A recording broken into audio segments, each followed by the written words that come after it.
नमस्कार दोस्तों, आप सभी का स्वागत है आपके अपनी यूट्यूब चैनल तैयारी सक्सेस की में। दोस्तों, इस वीडियो में हम लोग हिस्ट्री ऑनर्स जो लेटेस्ट सिलेबस है ना, उस हिसाब से थर्ड सेमेस्टर का आज हम लोग मेजर पेपर 4 देखेंगे, जिसमें आप लोगों का जो हिस्ट्री का 300 ईसा पूर्व से लेकर के 500 ईस्वी तक का इतिहास को आप लोगों को पढ़ना है। उसका सिलेबस को दोस्तों स्टार्ट कर रहे हैं, ठीक है। इससे पहले भी हम लोग कुछ कुछ वीडियो अपलोड किए हैं, उसको भी देख सकते हैं। और दोस्तों, इस वीडियो से आप लोगों को रेगुलर वीडियो मिलेगा, तो जो भी दोस्त नए हैं इस चैनल में वो ज़रूर सब्सक्राइब कर लीजिए चैनल को। और आज हम लोग जो पढ़ेंगे दोस्तों, वो है गुप्त साम्राज्य का पतन। दोस्तों, गुप्त साम्राज्य बहुत ही शक्तिशाली एक साम्राज्य था, जो समय के साथ साथ दोस्तों उस साम्राज्य का भी पतन हो गया। और ये जो पतन हो गया वंश, इसमें कोई एक कारण नहीं था। इसको पतन के लिए बहुत सारे उत्तरदायी कारण थे, जो आपके एग्जाम के दृष्टिकोण से इम्पोर्टेंट है, आपको पढ़ना होगा, ठीक ना। तो दोस्तों, उससे पहले आप लोगों को थोड़ा बहुत इंट्रोडक्शन देना पड़ेगा, ठीक ना। किस तरह का इंट्रोडक्शन देंगे? गुप्त वंश का पतन भारतीय इतिहास का एक महत्वपूर्ण विषय है, जिसे समझने के लिए हमें गुप्त साम्राज्य की राजनीतिक, समाज, अर्थव्यवस्था और अनेक कार्यों का अध्ययन करना होगा। यानी गुप्त साम्राज्य को अगर हम लोग पढ़ना चाहेंगे, तो उससे पहले आपको उनके राजनीति, समाज, अर्थव्यवस्था और उनके जो जो महत्वपूर्ण कार्य है उसको भी ध्यान से देखना होगा, ठीक है। गुप्त साम्राज्य का उदय चौथे शताब्दी में हुआ था और भारतीय इतिहास का ये स्वर्ण युग माना जाता है। दोस्तों, जो गुप्त युग था यानी गुप्त वंश था, ये भारतीय इतिहास का स्वर्ण युग था, ठीक है। क्योंकि इस टाइम पे भारत का इतिहास को बदल करके रख दिया था, क्योंकि इस टाइम पे बहुत सारे चीज़ का निर्माण हुआ, चाहे कला हो, चाहे वास्तुकला हो, राजनीति की बात करें, समाज व्यवस्था की बात करें, बहुत सारे मतलब चौमुखी उन्नति हुआ था इस साम्राज्य में, ठीक है। लेकिन दोस्तों, कोई भी चीज़ स्थिर नहीं होता है, समय के साथ साथ सभी चीज़ में परिवर्तन आता है। और इस साम्राज्य का भी जो अपने समय में एक स्वर्ण युग माना जाता था, वो समय के साथ साथ इसका भी पतन हो गया, ठीक है। लेकिन 8वीं सदी तक इस साम्राज्य का पतन हो गया। इसका पतन के प्रमुख निम्नलिखित कारण है। दोस्तों, इसका जो पतन का कुछ कुछ कारण मैं लिख करके लाया हूँ। ये पतन आप लोगों को ध्यान से समझना है। जो एक बहुत ही ज़्यादा मतलब विकसित वंश था, उसका पतन किस कारण से हुआ, ठीक है, ये आप लोगों को समझना है दोस्तों, ठीक है। दोस्तों, अगर आप लोग बात करें, ठीक है ना, कि हम लोग इतिहास से बहुत जन बोलते हैं ना कि इतिहास से हम लोग को क्या फ़ायदा है, क्या हम लोग मुगल पढ़ के, क्या हम लोग मौर्य पढ़ के, क्या गुप्त वंश पढ़ के हम लोग का कुछ फ़ायदा है? दोस्तों, इतिहास से पढ़ कर के हम लोग को यही चीज़ फ़ायदा होता है कि इतिहास में जो गलती दोहराया गया है वो गलती ना हो, ठीक ना। इतिहास इसीलिए पढ़ा जाता है और नए नए तथ्यों को समझने के लिए, ठीक ना। बाकी इतिहास में और कुछ है ही नहीं। तो जिनको भी इतिहास प्यार लगता है, वो इस चैनल से ज़रूर जुड़िएगा, ठीक ना। तो दोस्तों, चलिए जानते हैं एक एक कर करके कि क्या क्या प्रमुख कारण थे इस बहुत फलता फूलता वंश को समाप्त करने का, ठीक है। तो पहला कारण है आंतरिक राजनीतिक संघर्ष। दोस्तों, आंतरिक राजनीतिक संघर्ष का मतलब क्या है? आपसी मनमुटाव उत्तराधिकारी को लेकर के दोस्तों सभी में क्या चल रहा था, मतलब घर घर का ही लोग आपस में लड़ रहे थे उत्तराधिकारी को लेकर, मतलब हम शासन करेंगे, हम शासन करेंगे। ये सबसे बड़ा मेन इस वंश का पतन का कारण बना दोस्तों, ठीक है। गुप्त साम्राज्य की शाही परिवार और आंतरिक संघर्ष और उत्तराधिकारी की समस्या साम्राज्य का एक महत्वपूर्ण पतन का एक महत्वपूर्ण कारण था। गुप्त साम्राज्य की समृद्धि के बावजूद शाही परिवार में प्रतिस्पर्धा और विभिन्न राजाओं के बीच सत्ता की चाहत साम्राज्य की स्थिति को प्रभावित किया। और इसके आंतरिक कलह ने साम्राज्य का मतलब पूरी पतन कर दिया और साम्राज्य की राजनीतिक एकता को कमजोर कर दिया दोस्तों। दोस्तों सबसे बड़ा मेन कारण देखा गया कि आपस में ही इन लोगों का नहीं बनता था। सभी आपस में चाहते थे कि हम राजा बन जाए, हम राजा बन जाए। ठीक है, तो पहला कारण हो जाएगा आंतरिक राजनीतिक संघर्ष। ठीक है, नेक्स्ट दोस्तों कारण है उत्तराधिकारियों की समस्या। गुप्त साम्राज्य में उत्तराधिकारियों का समस्या भी उभरे, विशेषकर जब एक कमजोर शासक ने सत्ता संभाली। दोस्तों इसका मतलब क्या है? दोस्तों जब समुद्रगुप्त का बेटा हुआ था, ध्यान से समझिएगा, समुद्रगुप्त गुप्त वंश का सबसे शक्तिशाली शासक माना जाता है। ठीक है, तो गुप्त वंश का सबसे ज्यादा शक्तिशाली शासक समुद्रगुप्त था, जिसे हम लोग भारत का नेपोलियन कहते हैं। ठीक ना, तो उसका दो पुत्र हुआ। दोस्तों पुत्र बहुत भी हो सकता है, उससे कोई मतलब नहीं। दो प्रमुख पुत्र जो इसका वर्णन मिलता है, एक था दोस्तों रामगुप्त और दूसरा है दोस्तों चंद्रगुप्त। दोस्तों ये चंद्रगुप्त को आपको मौर्य वंश का चंद्रगुप्त के साथ कंफ्यूज नहीं होना है। ठीक है, इसका नाम था चंद्रगुप्त सेकंड। ठीक ना, आपको बहुत सारा ऐसा नाम मिले जाएगा, जैसे अकबर द्वितीय, अकबर तृतीय, बहुत सारे ऐसे नाम मिलेगा। ठीक ना, लेकिन आपको कंफ्यूज नहीं होना। ये जो चंद्रगुप्त द्वितीय था एक गुप्त वंश का शासक था, और चंद्रगुप्त मौर्य जो था वह मौर्य वंश का शासक था। तो समुद्रगुप्त के दो बेटे थे, एक था रामगुप्त, एक था चंद्रगुप्त द्वितीय। दोस्तों समुद्रगुप्त ने क्या किया, ये अपना जो उत्तराधिकारी, अपना जो सिंहासन है वो रामगुप्त को दे दिया। और रामगुप्त बहुत ही अयोग्य शासक था और हमेशा मतलब भोग विलास में ही लिप्त रहता था, नशे में ही पड़ा रहता था। कभी भी इसने अपने प्रजा को, अपने साम्राज्य को देखा ही नहीं। और दोस्तों उसके उल्टा यानी जो चंद्रगुप्त मौर्य था, ये भी अपने पिता के समान ही बहुत ही ज़्यादा शक्तिशाली, बहुत ही ज़्यादा बुद्धिमान, बहुत ही ज़्यादा मतलब अच्छा शासक था। लेकिन दोस्तों जब चंद्रगुप्त मौर्य द्वितीय को नाश सिंहासन दे करके मतलब रामगुप्त को दे दिया गया, तो क्या हुआ, रामगुप्त को जब सिंहासन दे दिया गया तो बीच में ही उन लोग के बीच में मतलब टेंशन होता गया। ठीक है, दोनों के बीच में बहुत ही ज़्यादा टेंशन होता गया। ये रामगुप्त क्या किया था, चंद्रगुप्त मौर्य को पकड़ करके जेल में बंदी कर के रखा था। ठीक है ना, ये बात मतलब ये टॉपिक जब हम कराएंगे तो आपको बता देंगे। ये रामगुप्त बहुत तरह से इसको मरवाने का कोशिश किया, और मरवाने की कोशिश के चलते ही ये खुद भी मर गए, और तब जाकर के चंद्रगुप्त द्वितीय को सिंहासन मिला। फिर उसके बाद बहुत अच्छा से उसने शासन किया। ठीक है, लेकिन बाद में आते आते फिर मतलब अयोग्य शासक मिल गया, और उन लोगों ने क्या किया, पूरा साम्राज्य को ही डुबा दिया। ठीक ना, तो गुप्त साम्राज्य के उत्तराधिकारियों की समस्या भी उभरी, विशेष रूप से कमजोर शासक ने सत्ता संभाली। जब चंद्रगुप्त द्वितीय के बाद शासन काल आया तो उनके उत्तराधिकारियों के बीच सत्ता संघर्ष और अस्थिरता ने साम्राज्य को कमजोर बना दिया। मतलब चंद्रगुप्त द्वितीय तक ये जो वंश था ये शक्तिशाली था, लेकिन बाद में जैसे ही उनके जो उत्तराधिकारी था वो आपस में ही लड़ते मरते रहे, और इससे क्या हुआ, जो साम्राज्य था वो एकदम पूरा डूब गया। ठीक ना, नेक्स्ट है दोस्तों विदेशी आक्रमण। दोस्तों भारत में बहुत बार विदेशी का आक्रमण हुआ, इसमें कोई डाउट नहीं। मतलब अरब आक्रमण से लेकर के यहाँ तक कि अरब आक्रमण हुआ, उसके बाद उससे पहले बहुत साल पहले सिकंदर ने आक्रमण किया। मतलब भारत में हमेशा से आक्रमण होता रहा है, क्योंकि भारत सोने का चिड़िया दोस्तों कहा जाता था, और भारत वास्तव में भी सोने का चिड़िया था। उसे लूटने का मतलब बहुत बार सभी ने ट्राई किया, और इस क्रम में विदेशियों ने भी मतलब गुप्त वंश के शासनकाल में भी आक्रमण किया, और इसमें बहुत सारे मतलब बार आक्रमण किया।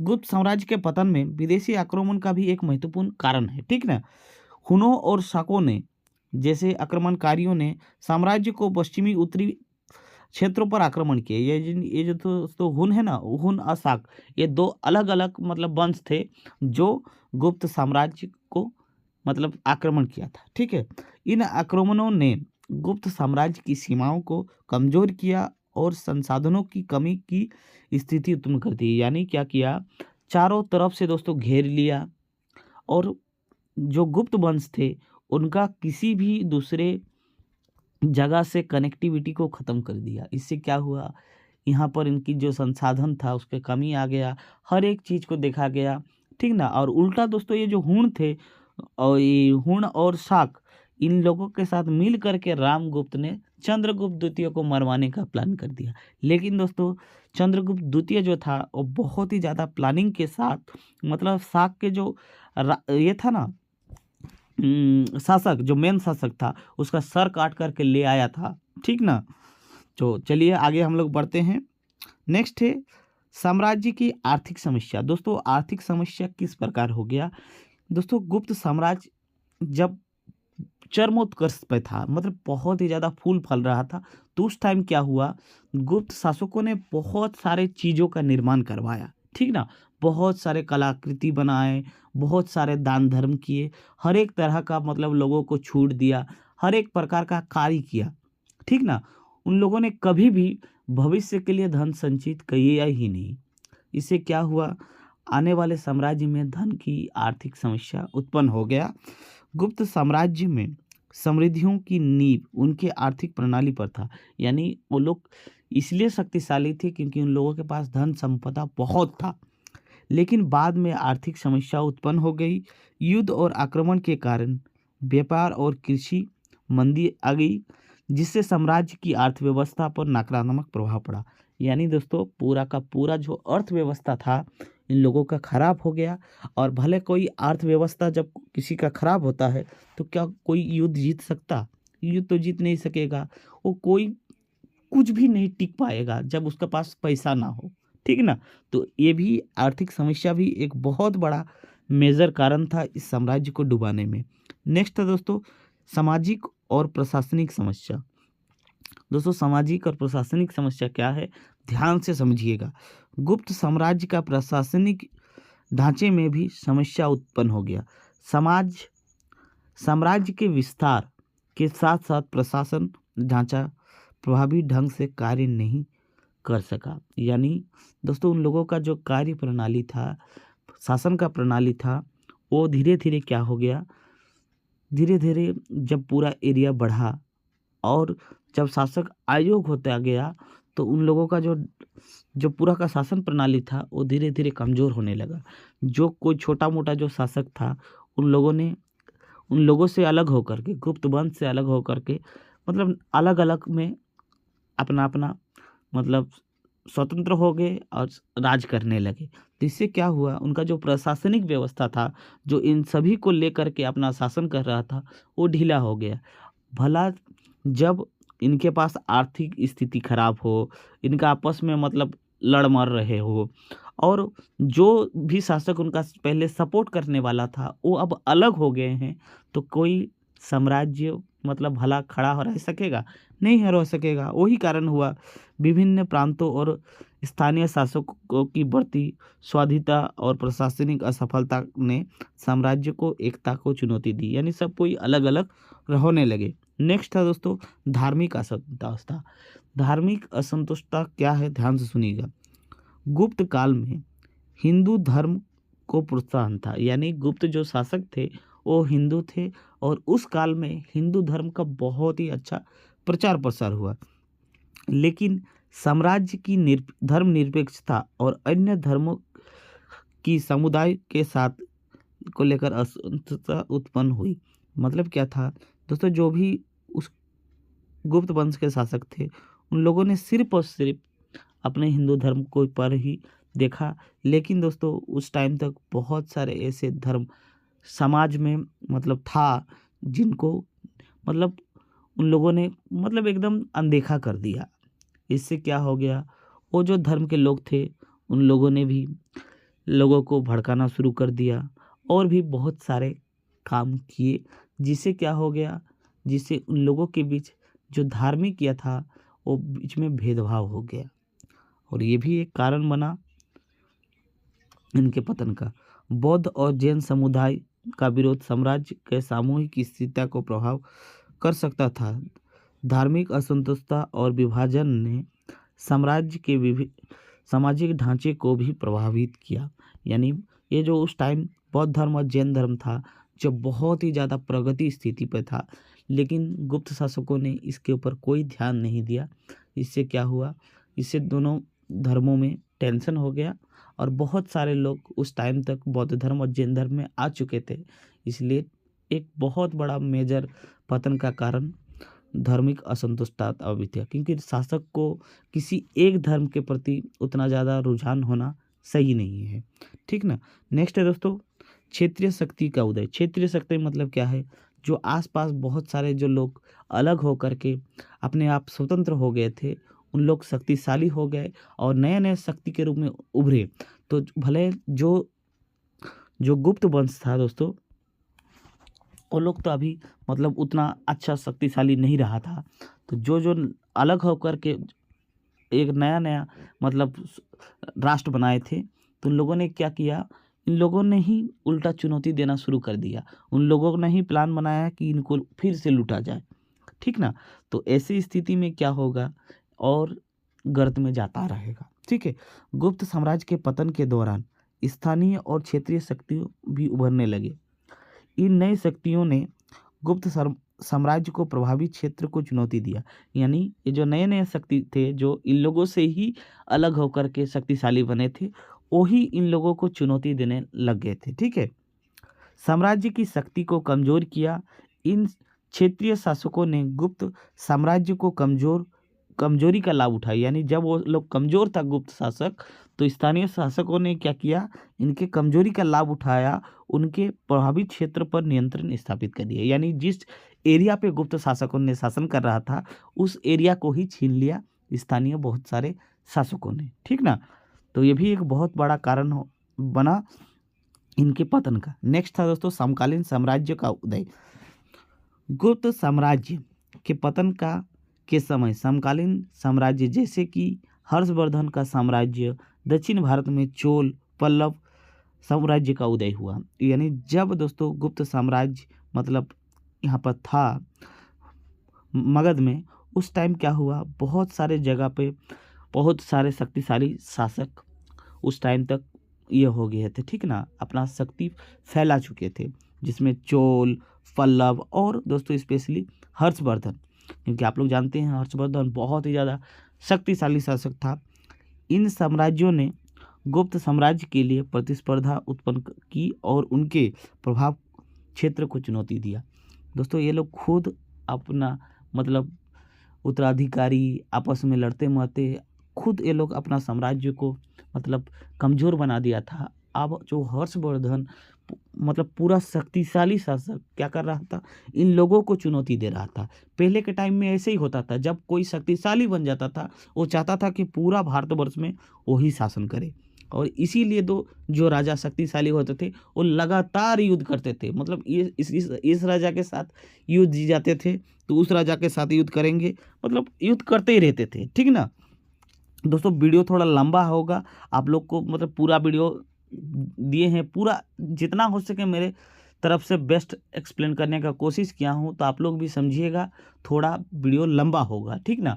और अगर मैं आप लोगों को फास्ट करा देता तो 10 मिनट में हो सकता था, या फिर उससे भी कम में हो सकता था, लेकिन आप उतना अच्छा अंडरस्टैंड नहीं कर पाते। ठीक ना।